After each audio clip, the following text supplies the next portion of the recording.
Seja bem-vindo a mais um Viagens por Portugal. Hoje estamos em Moura, município fantástico e cheio de história. Hoje estamos no centro histórico, mas há muito, mas mesmo muito para lhe contar. Acompanhe os próximos Viagens por Portugal e comece já connosco esta viagem.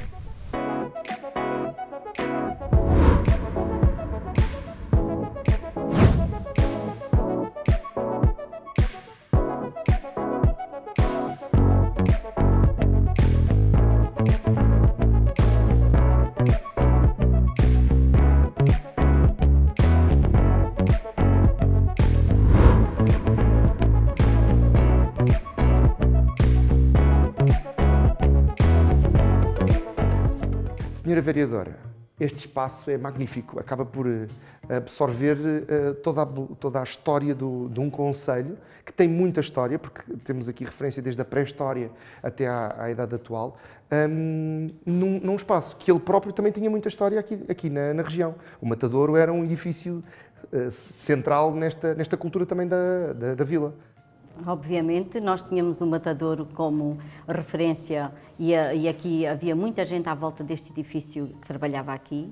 Na altura em que foi desocupado, houve logo uma intenção de recuperá-lo, porque é um ícone para a nossa cidade, e realmente estamos na terceira fase de recuperação deste edifício, tentando encontrar aqui as melhores condições para alojar quer as exposições, quer os nossos técnicos que virão para aqui de permanência e farão aqui o seu trabalho. Vai ser o centro da história do concelho, vai acabar por se encontrar todo aqui, não é? Vamos tentar que haja sempre aqui uma exposição permanente, claro, e outras exposições temporárias, porque o espaço é grande, é aliciante. Sim. E queremos também que ele também encerre aqui um espaço educativo, porque o museu sem espaço educativo, portanto, perde aqui a sua essência. E nós queremos que os jovens e as crianças venham até nós e possa ser um espaço dinâmico para a comunidade. Há um detalhe muito engraçado, e falou na educação e na comunidade mais jovem.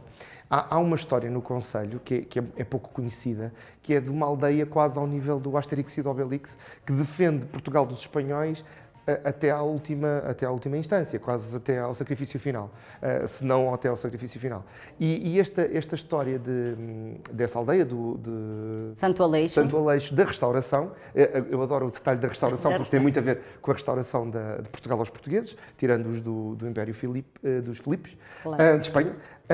Essa história acaba por ser muito protegida, contada, reescrita para um formato mais infantil, num projeto da Câmara, e recontada a todos os alunos do primeiro ciclo, penso eu, para que não se esqueçam de que esta terra que vocês estão a pisar tem muita história, foi muito protegida para que vocês a pudessem viver como vivem hoje. Claro, porque o concelho de Moura foi um concelho sempre muito cobiçado pelas invasões, outros povos queriam estar aqui, mas como tínhamos o castelo, e o castelo tem uma fonte natural que nos preservava e conseguia isolar o povo durante as invasões que aqui se iam ocorrendo, nós conseguimos, de alguma forma, preservar a nossa identidade. E então, o Santo Aleixo, que é uma freguesia do nosso concelho, é o povo herói. Exato. O povo herói porque cerca de 200 pessoas conseguiram combater os espanhóis e não permitir que eles invadissem o nosso território. Este livro acaba por ser essa mostra. Nós juntámos aqui dois técnicos da Câmara, um ilustrador e a contadora da história, neste caso a historiadora, e conseguimos levar isto até às crianças. Portanto, é bom que nas escolas se fale da história local e se conheça aqui qual é a essência do nosso povo neste âmbito das invasões. Voltando um bocadinho atrás e dando importância a este espaço onde estamos, temos desde a pré-história, com utensílios básicos, temos pré-história, proto-história, com alguns artefactos mais reconhecíveis, vamos dizer assim. Depois temos a presença islâmica, que são 500 anos de história aqui na região e que dá o nome a Moura, da sua princesa Moura, que também tem uma lenda.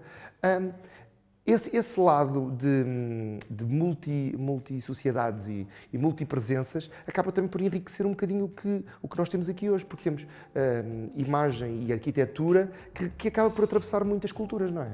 Quem vem a Moura tem aqui um vasto leque que representa a história. Portanto, nós tivemos aqui os árabes durante muito tempo, mas depois vieram os cristãos, que deram então conta do território, e a moraria é o resultado desse deitar para fora de portas do castelo os islâmicos, criaram um bairro fora de portas E depois temos... Mas que foram mantidos. Há aqui uma tolerância, uma conexão. E às vezes nós diabolizamos uma parte em detrimento da outra, mas na história nem sempre tudo é preto e branco. Há aqui muitos tons de cinzento, há muita sabedoria partilhada, há muita ligação. E os portugueses são reis nisso, não é? Da conexão e da empatia que falávamos há pouco. Houve uma tolerância muito grande, portanto não se exterminou um povo. Claro. Houve a capacidade, foi de colocar o povo em condições de habitabilidade e daquilo que temos conseguido, sim.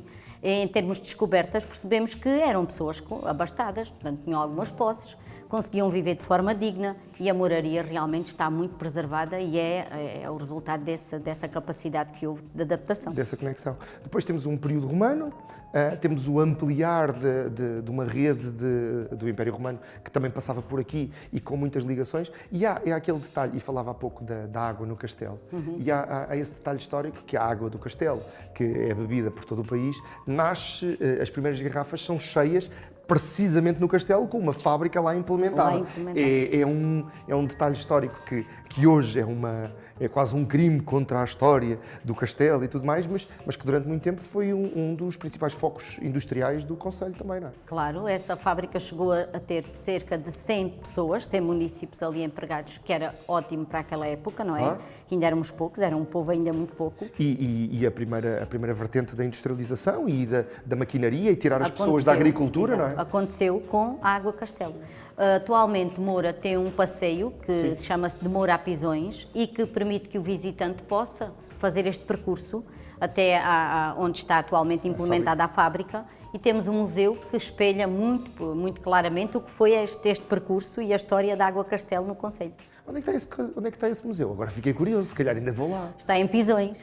É na fábrica? A zona onde está instalada a fábrica é a zona de Pisões e aí temos também a possibilidade de visitar. Esse museu. Há muita coisa para visitar, há muito para ver. Temos o das joias, temos o das varas, onde o azeite é rei e o azeite, exatamente. E o azeite aqui é também cultura, não é? Acaba por ser uma forma de preservação da comunidade de forma económica, mas também uma forma de levar Moura mais longe. Mais longe. Nós, com esse museu, Museu das Varas, o Lagar das Varas. O Lagar das Varas, temos a possibilidade de mostrar ao visitante como, em tempos idos, se fabricava o azeite, ainda de uma forma muito rudimentar, mas está ali toda ela representada. Nós temos também a possibilidade de mostrar, e agora lembrei-me aqui de outro museu, esta invasão e a permanência dos cristãos no nosso território. Temos o Museu de Arte Sacra, que é um museu muito rico também e que representa a história do concelho na vertente religiosa e tudo aquilo que se foi aproveitando. Só me está a dizer é que eu tenho cada vez mais coisas para fazer e para ver e o tempo não está a meu favor. Eu não sei se vou conseguir ir a todos, mas estou fascinado com tudo isto. Senhora Vereadora, vamos ver este corredor e vamos continuar a falar porque os nossos espectadores agora ficaram curiosos com tudo isto e temos que lhes mostrar estes outros lados da cultura deste concelho.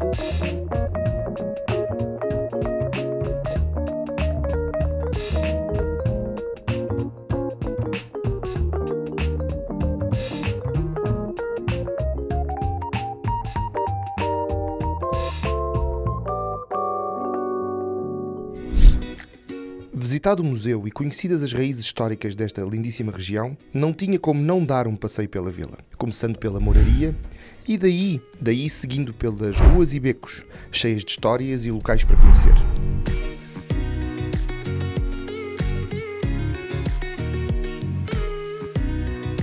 Mas tão grande caminhada faz fome, e Moura também tem a sua gastronomia, e eu lá tive que ir conhecer, no restaurante O Trilho. Local de passagem obrigatória para todos os que querem provar algumas das iguarias mais tradicionais de Moura, mas sempre com um toque pessoal e um sabor diferente.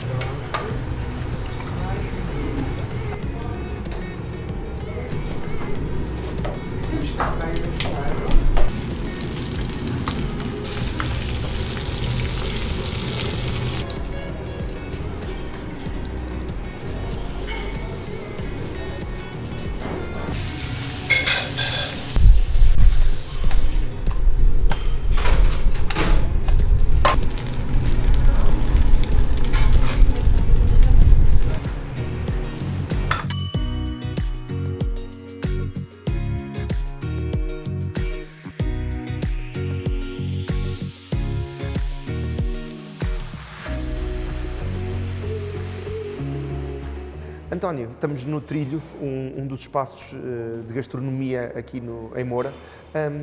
Há quanto tempo é que está nesta casa? Nesta casa há perto de 30 anos.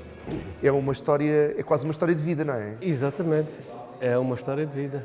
Imagino que a dada altura as memórias do António e as memórias do Trilho se misturam um bocadinho Há certas coisas que estão intrinsecamente ligadas, não é? Sim, porque é interessante, porque nós aqui, parece que não, mas nós aqui conhecemos muita gente. Imagino. Quer dizer, pessoas de todas as regiões e alguns países também, porque vem aqui muito turismo, especialmente no verão, e então é bom nós termos essa experiência e de conhecermos muita gente. É verdade, a Matilde, que é a cara, uma das caras deste espaço, sim, e que ainda não nos quis dar a entrevista, estava-nos a contar que na mesa onde estivemos já passaram jornalistas, pensadores, políticos, muitas vezes ligado também à caça, que também é uma história, é uma questão histórica aqui na região.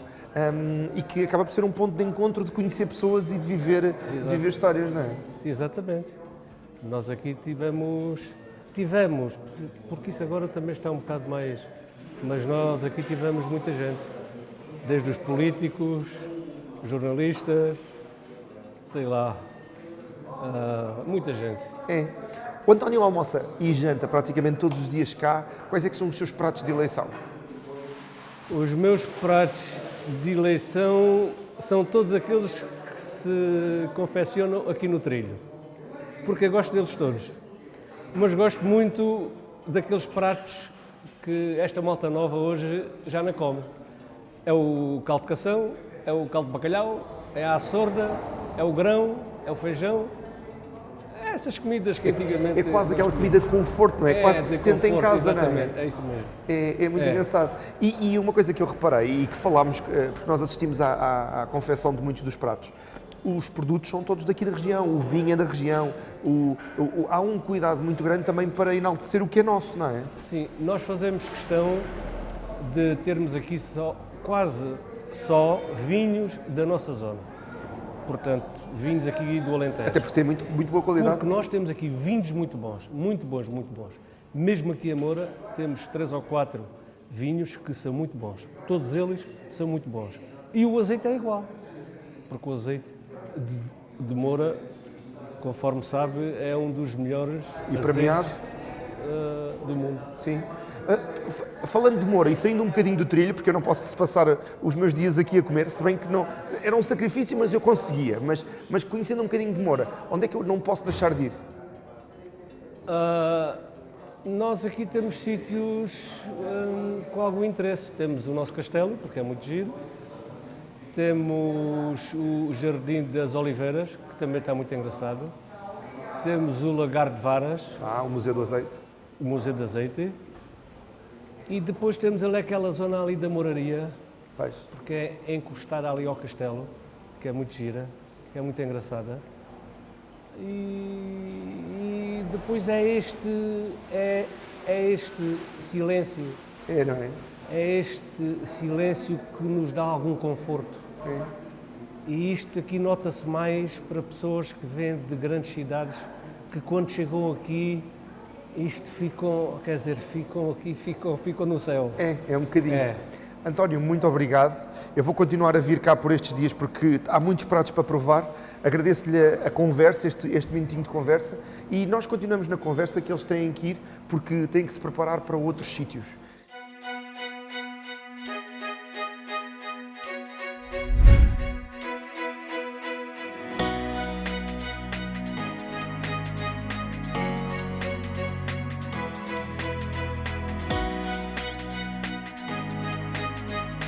Alimentados e cheios de vontade de conhecer mais desta vila, que tem um castelo que está sempre, mas sempre presente na paisagem, o passeio da tarde tinha que passar por aí, precisamente pelo Castelo de Moura. Do castelo à Torre de Homenagem, que é o ponto mais magnífico e preservado.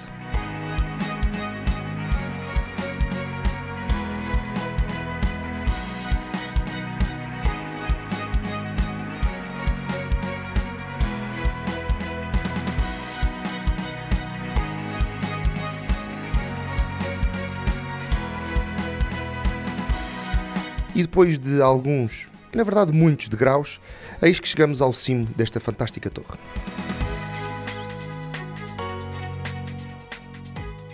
é aqui em cima, na Torre de Homenagem, que vamos conhecer Marisa Bacalhau, a historiadora que nos vai apresentar um pouco da história deste fantástico Concelho de Moura.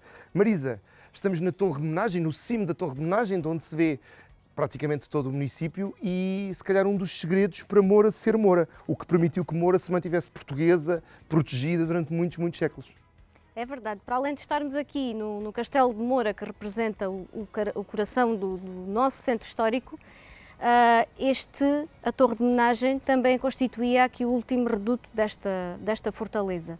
Fortaleza que interessava ter muito bem conservada, porque nós aqui em Moura estamos em zona de fronteira, portanto, em tempos de guerras com os espanhóis, interessava defender muito bem Moura, porque podia constituir um ponto de entrada estratégico em Portugal para os espanhóis.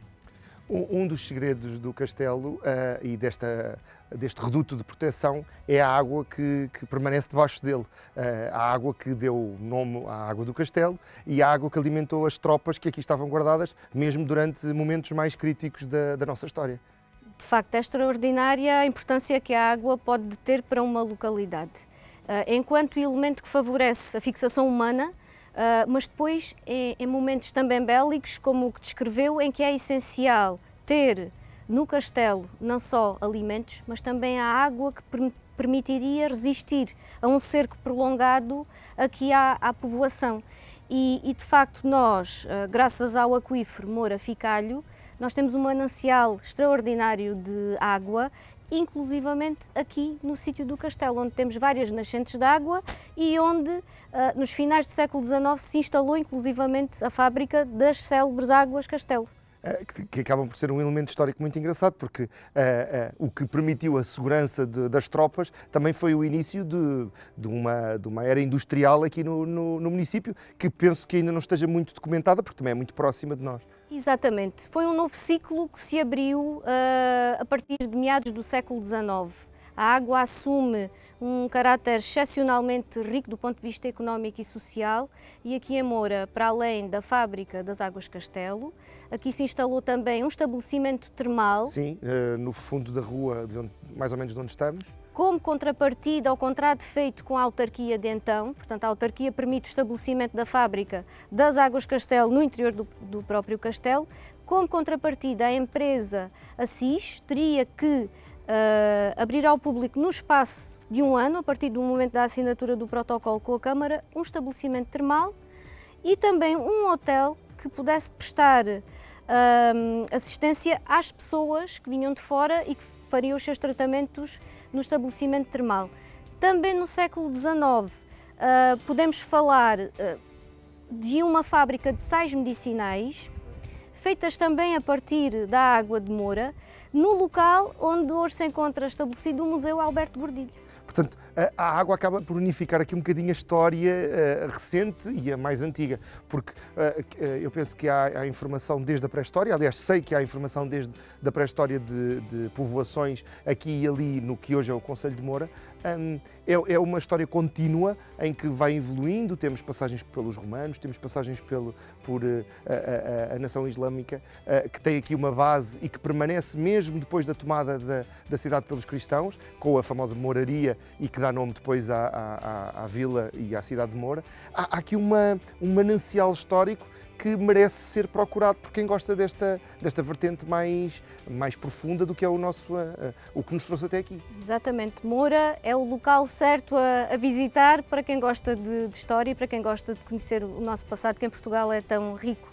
Moura é extraordinariamente bonita e tem muitos sítios com interesse ligados à nossa história. Esta parte de quando os islâmicos tomam a cidade e este lado da moraria ser mantida, penso que até com famílias abastadas, que faziam parte da cultura da vila na altura e do que viria a ser a cidade, esta atitude de simpatia e de empatia entre os povos já está documentada, já se está a procurar essas ligações e o que é que se trouxe dessas ligações para a frente? Sim, existem vários estudos, até recentes, que nos demonstram que a moraria, que foi um espaço criado depois da Reconquista em 1232, tinha essa presença que falou, de pessoas mais abastadas, e isso reflete-se nos objetos que acabaram por ser encontrados na zona. existia de facto relativa tolerância para com esta população, que desempenhava também um papel económico também muito importante e tinham vícios próprios e muitos estavam também ainda ligados a questões agrícolas, à questão da agricultura, e houve relativa tolerância, pelo menos até ao Edito de Dom Manuel, em 1496, com a ordem de reconversão à fé cristã ou expulsão do reino. E o nome Moura ficou agarrado à terra, ao mito da princesa e da queda, há toda essa mitologia à volta dessa princesa, mas acaba por também trazer aqui um bocadinho dessa cultura árabe para dentro da cultura portuguesa. A nossa lenda de Moura é mais uma das lendas românticas que envolvem mouras e mouros. E é muito bonita porque nos fala de Salúquia, que era uma princesa aqui em Moura, estava prometida a Brafma, que era um príncipe da vila vizinha de Aroche, e diz a lenda que os cristãos que andavam a tentar reconquistar aqui a localidade aos árabes terão armado uma emboscada à comitiva do noivo no dia em que ele se preparava para vir para o castelo para desposar Salúquia. Aquilo que a lenda também nos diz é que Salúquia, que já estava bastante ansiosa pela chegada do noivo e da sua comitiva, quando avistou a comitiva ao longe, a comitiva vinha disfarçada com as vestes árabes, julgou tratar-se do noivo e favoreceu a entrada no castelo. E quando ela percebeu o engano que tinha cometido, diz a lenda que se terá jogado, atirado da torre mais alta do castelo, com a chave do castelo simbolicamente na mão. Diz também a lenda que os reconquistadores ficaram tão sensibilizados com o gesto da Moura que passaram a chamar a esta nossa terra Moura. Nunca saberemos. Nunca saberemos. Mas Salúquia é perpetuada por um bairro aqui e por uma das marcas mais antigas de azeite da região de Marcada, que é a Salúquia, que fez este ano, se não me engano, 100 anos. É verdade. Acaba por se ligar o azeite, que falaremos noutra altura, porque a Marisa vai estar connosco ao longo de alguns programas, mas é engraçado como isto tudo acaba por dar uma volta gigante. É uma forma de perpetuar o nome de Salúquia e juntá-lo a uma das coisas mais icónicas que temos em Moura, que é o nosso azeite.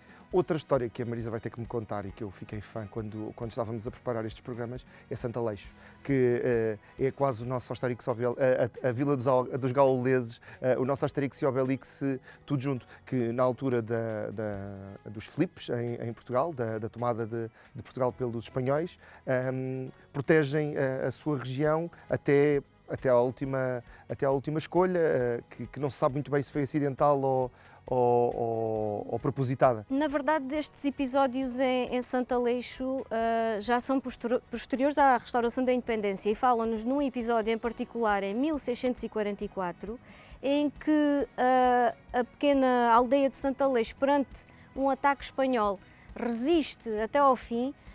Toda a população se transforma, no fundo, em militares que defendem com unhas e dentes a sua aldeia, e que é um episódio que culmina na explosão da igreja de Santo Aleixo, com parte dos habitantes sobreviventes no seu interior, bem como os atacantes espanhóis.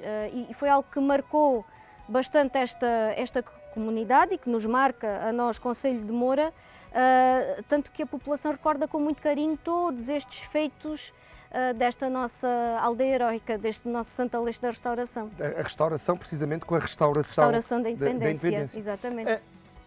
A Marisa é historiadora e ama a história, dá para perceber numa curta conversa, mas aqui tem um menu completo, não é? Acaba por ter romanos, árabes, portugueses, guerras com Espanha, tem a contenda que tem uma história em si própria porque é comunitária e tem ali algumas ligações entre Portugal e Espanha que do outro lado também funcionam da mesma maneira, com limites geográficos de terra de ninguém. Há aqui um menu gigante para visitar e para quem gosta de ouvir e contar histórias, não é? É verdade. Convido a todos que venham visitar Moura e o nosso concelho, porque tem um manancial de sítios muito bonitos para explorar, seja do ponto de vista natural, seja do ponto de vista histórico, e temos a maior riqueza que se pode ter, que é as nossas gentes que sabem acolher como ninguém. O povo alentejano gosta dos visitantes e gosta de acolher quem nos procura. Eu vou andar aqui um bocadinho pelos museus da cidade. Vou ao Museu das Joias, vou ao antigo museu do município, que agora é o Museu Arqueológico, penso eu. Exposição Arqueológica. A exposição arqueológica. Vou andar um bocadinho por aqui. Para um visitante assim menos habituado como eu, qual é que é o percurso natural para que os nossos espectadores também saibam onde ir e o que fazer? Há um manancial, eu sei que há conventos, há trilhos, há algumas coisas também relacionadas com o Alqueva, penso eu. Há aqui muito para fazer. Um percurso básico, para qualquer um conseguir fazer. Um percurso básico em Moura, para já, a tendência natural é que o visitante se dirija aqui onde nós estamos, ao Castelo de Moura, que é o coração do centro histórico, como já disse. Depois temos logo imediatamente abaixo do castelo o bairro histórico da Mouraria, que é um bairro classificado, e tudo é perto. E, portanto, aqui neste anel vamos encontrar museus, mas também vamos encontrar as nossas ruas embelezadas com as nossas janelas floridas e, portanto, o convite é mesmo explorar e partir à descoberta deste nosso concelho, que é muito bonito. Marisa, agradeço-lhe esta simpatia. Vamos andar por aqui e agora vai-me contar um bocadinho, porque eu sei que há umas torres que controlavam o anel exterior. Mostra-me daquele lado, porque eu tenho ideia que vi uma quando estava a chegar ao castelo e a tirar umas fotografias do Alqueva.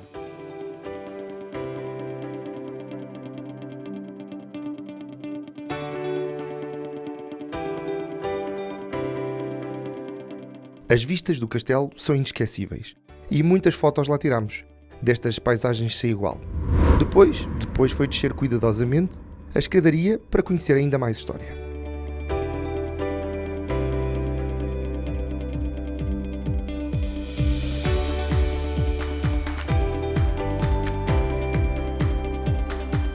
E aqui tem uma coleção de algumas armas que andaram por aqui ao longo dos tempos, não é?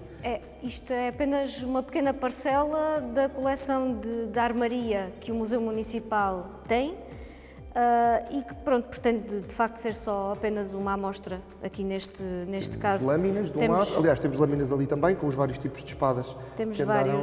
vários punhais e depois temos uma vitrine que nos mostra já numa fase mais evoluída todas as pistolas, seja de pederneira, seja de outro sistema. No fundo, estamos sempre aqui a falar da defesa. Há um detalhe que eu achei muito engraçado, que é, a dada altura, penso que rei Dom João, que obriga ao porte de arma por todos os portugueses livres. Eu não fazia ideia que todos os portugueses tinham que ter uma arma naquela altura. Mostrar a importância de defender, que tinha da capacidade defesa, de nos defendermos. exatamente, do nosso território. Continuando a falar de defesa, vai mostrar todos os segredos do exterior do castelo que eu tenho. Sei que há aqui muito para falar. É por ali, não é? Vamos.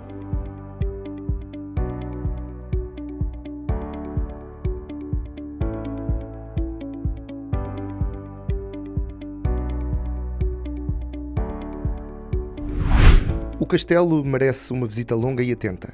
Tantas são as histórias e as lendas que o rodeiam. São muitos séculos e muitas pessoas que passaram por um único local.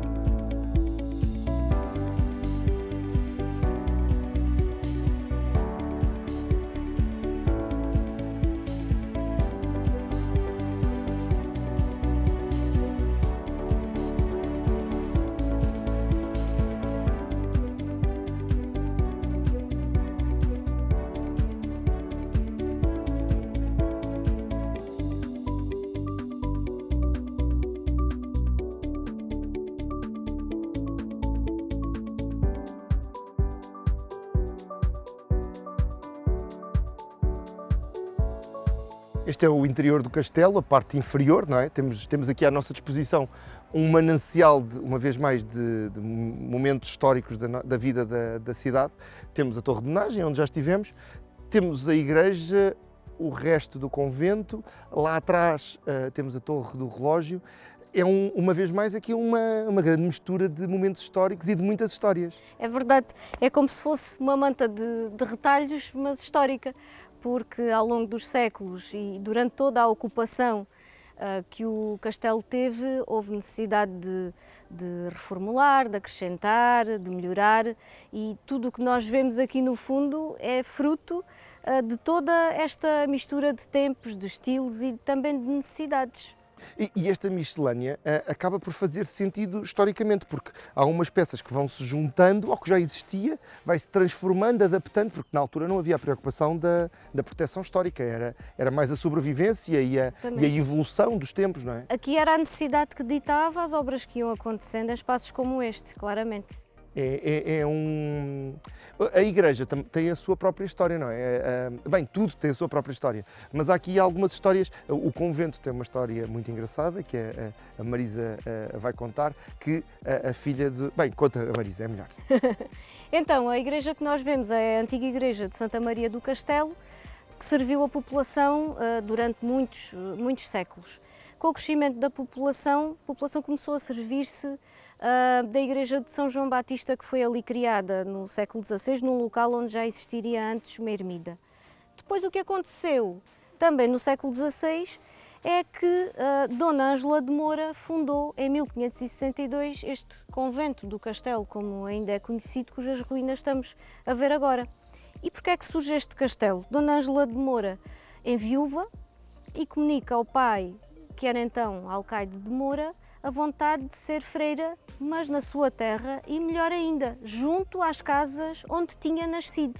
E claro, o pai faz-lhe a vontade, vai construir este convento, junto às ruínas, junto à casa onde Dona Ângela tinha nascido, e para construir todo este complexo, que era um complexo maior ainda do que estamos a ver, foram inclusivamente alterados alguns dos arruamentos existentes aqui no interior do castelo, que era povoado. Portanto, no fundo, o princípio é: eu quero ser freira, mas quero ir jantar a casa.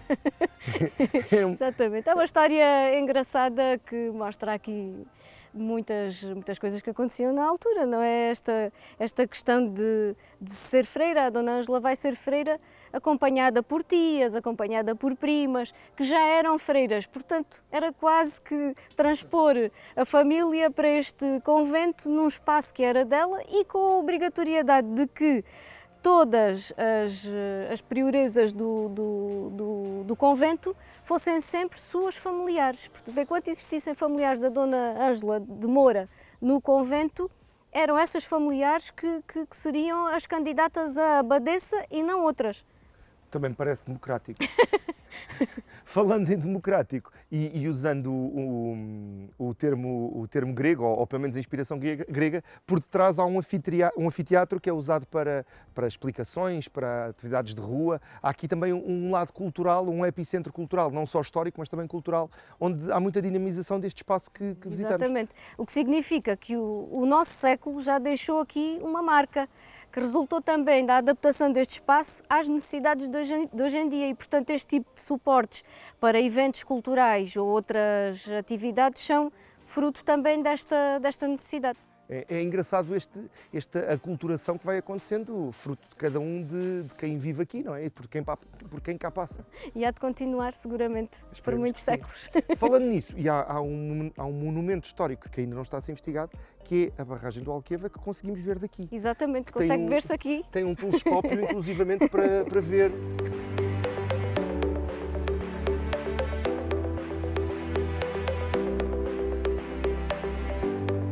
Do Alqueva falaremos mais tarde, noutros programas. Mas a vista do castelo é simplesmente inesquecível. E com as explicações de quem conhece como pouco as histórias deste castelo e desta região, a experiência fica ainda mais memorável.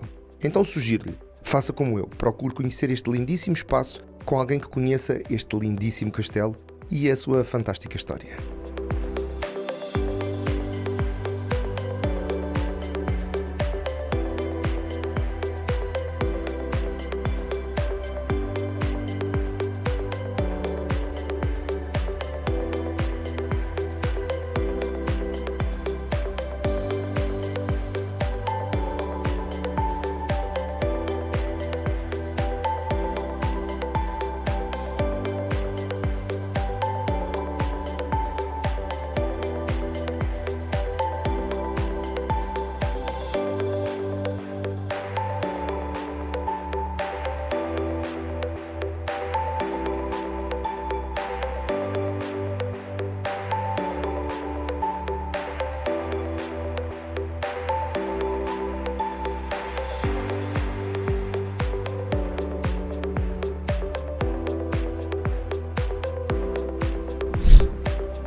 E com a Marisa fui conhecer o Museu de Joalharia Contemporânea de Alberto Gordilho.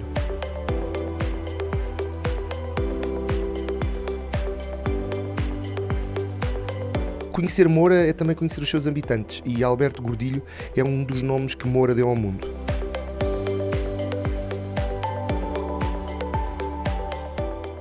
Este é o dos 10 anos? Este é o dos 10 anos, da coleção Joias d'Água.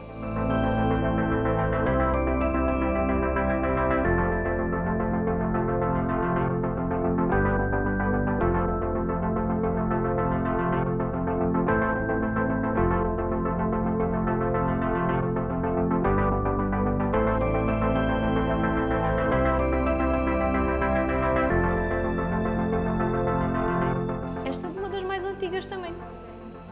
E a peça que costumamos ter ali na abertura também é muito bonita. Sim. Para a criação de uma gola.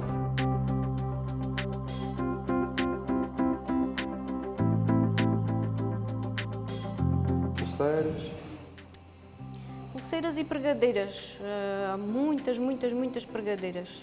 E estava-me a dizer que o espólio não está todo exposto. Não, Há uma não. grande... Não. E vão rodando de quanto em quanto Sim, tempo? nós alteramos agora a exposição há cerca de 2 anos. Algumas têm que ficar sempre, porque são emblemáticas da coleção. Estes botões de punho foi a primeira peça que o artista fez.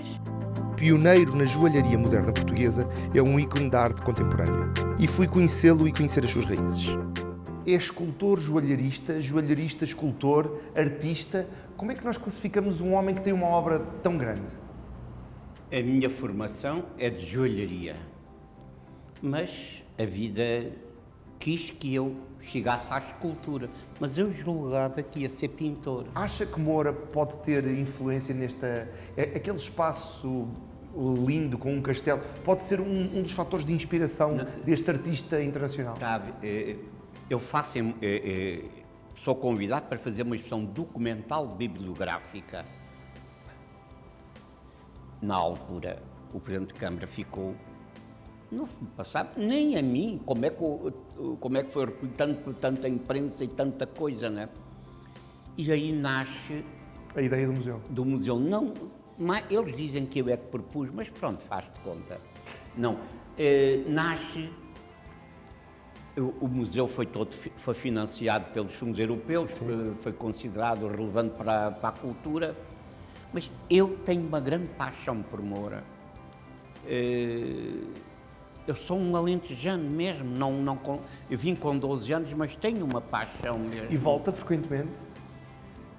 Sim, de vez em quando. O que é que... Eu não tenho família lá. Tenho na Marleja uma prima, não tenho família, porque a minha família vem para Lisboa nos anos 40, só o meu pai é que fica. Para trás. E que vem também depois, né, em 55. Mas fiquei sempre com esta paixão, tenho uma grande paixão por Moura e tenho uma ideia das coisas. Nunca tenho uma ideia universal, mas não o universal de fora para dentro, de dentro para fora, quer dizer, com as nossas raízes, né? Quer dizer, acho maravilhoso. E então isto é um espaço que para mim é muito curioso, vir do Alentejo, tão perto, uma hora, hoje, naquele tempo foi um dia inteiro, e chegar aqui e voltar para trás. O meu tesouro estava lá, não era aqui, porque aqui eu fiquei surpreendido com a pobreza, nas oficinas, eu fiquei surpreendido. Eu nasci em Moura, eu nasci num prédio de família, e apercebi-me das injustiças sociais que se passavam no Alentejo. Eu escolho sempre o mais fraco para defender, é a minha estrutura, e digo, está tudo errado, quer dizer, hoje reconheço que afinal, olha, em Moura é que me fizeram o museu. Está a ver? Não dei uma volta muito grande, fui para a frente e vim para trás. Aqui conheci toda a gente, aprendi muito e voltei atrás. Guardei uma coleção através dos anos e dei às pessoas de Moura E está muito bem representada, está muito bem tratada a nível de iluminação, sim. a nível de... A própria textura das paredes foi uma coisa que eu achei engraçada. Aquilo foi feito pelos melhores. Sim, Não sei se viram, o museu tem um livro catálogo. sim. É escrito pelo maior historiador de design, que é o Rui Afonso Santos, do Museu do Chiado, o consultor do Museu do Chiado. O único problema é que, e disse-me alguém próximo da coleção, é que é uma coleção tão vasta que vai rodando as peças, porque mesmo sendo um museu relativamente grande, há muita peça para... Eu tenho uma coisa comigo, duas que são pegadas totalmente opostas. Uma, eu não gosto de bonecos, eu trabalho para amanhã. A bonecada a mim não me diz nada, sempre novas formas ligadas à arquitetura, sempre sobre o futuro. Ou outra, não questiono nada. Venha errado no jornal, digam o que disserem. Fica. Seja um historiador, mesmo que eu esteja a ver que está tudo errado, eu não questiono. Mas o artista Sabe, não salta para fora, não há um... Questionar tem qualquer coisa de principiante. E eu lembro-me sempre, ora imagina, um grande cantor, Frank Sinatra, escreverem aqui mal e ele vir cá dizer, então vocês escreveram...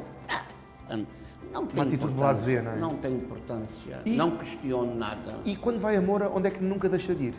O que é que não deixa de ir ver? Quando chego, onde nasci, e quando parto, onde nasci. E não há assim o castelo, os jardins? Vim muito novo. Não tem memórias associadas? Vim muito novo. Vou à igreja, eu sou muito crente. Ok. A vida levou-me a ser, porque acho que tive muita sorte. Eu não pedi dinheiro, pedi ser livre. Pedi ser livre, não pedi dinheiro, não ter ninguém que mande em mim e eu não mandar em ninguém. Foi isto que eu pedi, foi isto que eu tive. Qual é que é a base de onde todas elas saem? Sabe, aprendi uma coisa, são muitas coisas pequeninas que fazem uma grande. E nós, aquilo que não damos muita importância, não damos porque somos bons. E queremos ir para outra coisa mais difícil.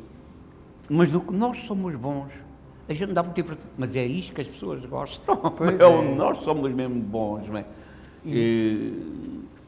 Eu tenho facilidade, muita facilidade em criar. E qual é que é? Não sei se há.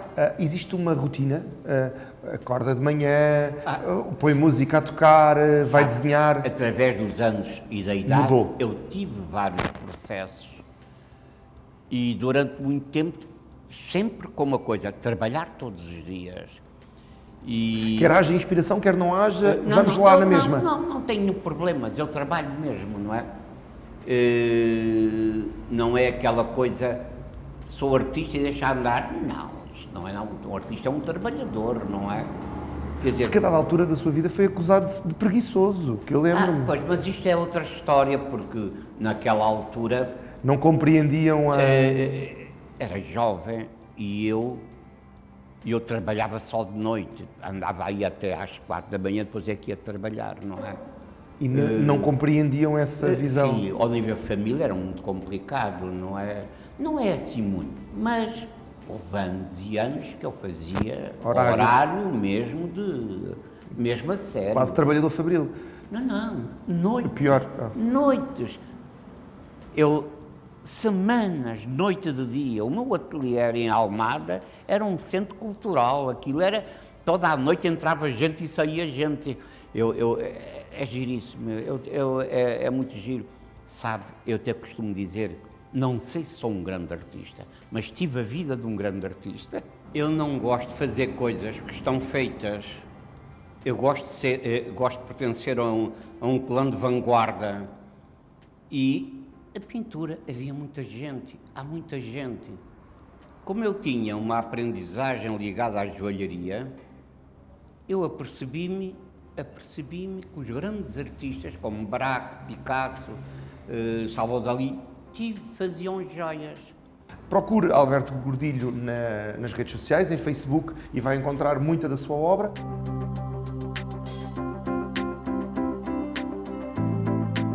Nós temos aqui elementos tão variados como os que vocês já viram, elementos elétricos, pedacinhos de osso, água, comprimidos. Esta é a obra, grande obra do Gordilho, sem dúvida alguma.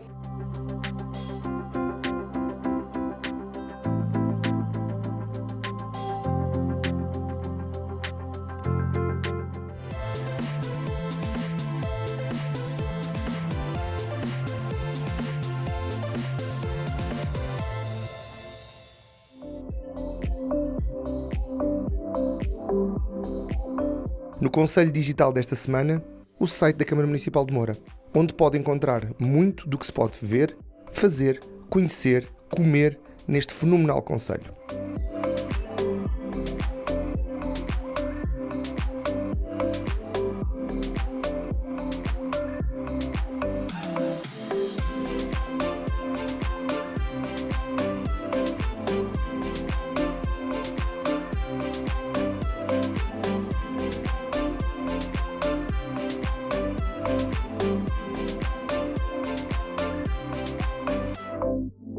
Um site extremamente completo, com muitas fotos e com muita informação para descobrir.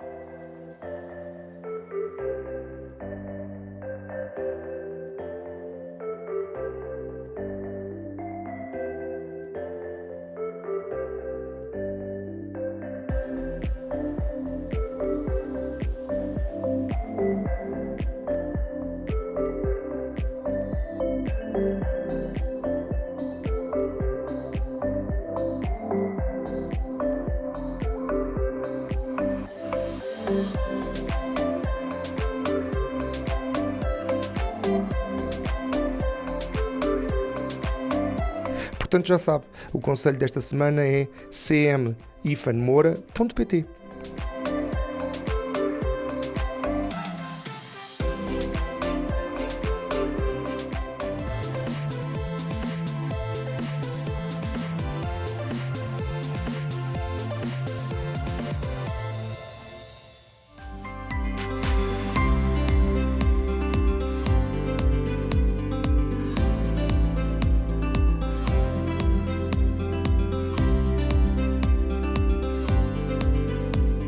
E é daqui da Torre de Homenagem, com esta vista fabulosa pelo município de Moura, que terminamos mais um Viagens por Portugal. Para a semana continuamos a nossa viagem. Continue também connosco. Até lá!